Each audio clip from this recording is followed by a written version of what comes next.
Hello everyone, সবাই কেমন আছো? আশা করি ভালোই আছো। আজকে ছিল বাড়িতে কীর্তন।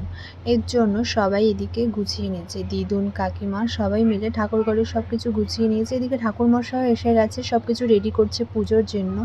আর একটু পরে কীর্তনের লোকজনও সবাই চলে আসবে। দেখো, বলতে বলতেই সবাই এক এক করে সব লোকজন চলে এসছে। একটা বাচ্চা দেখো কি সুন্দর করতাল বাজাচ্ছে।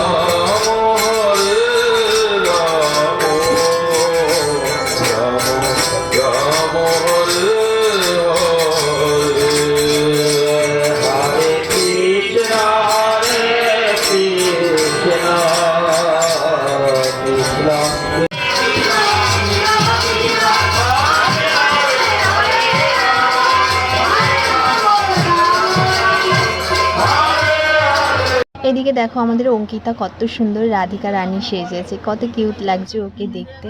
তারপরে আমার ঋষভকেও দাদুন শেখাচ্ছে হরে কৃষ্ণ বলতে। ও না প্রথমে লজ্জা পাচ্ছে, কারণ ওই ঘুম থেকে উঠেছিল, তো তার জন্য ওনা প্রথমে হরে কৃষ্ণ করছিল না। একটু পরেই দেখবে ওর তাল উঠে গেছে একদম, কত সুন্দর।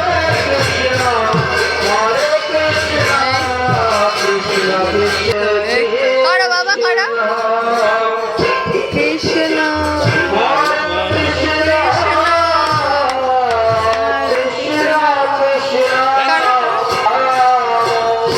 দাদুরটা দেখে দেখে আবার পরে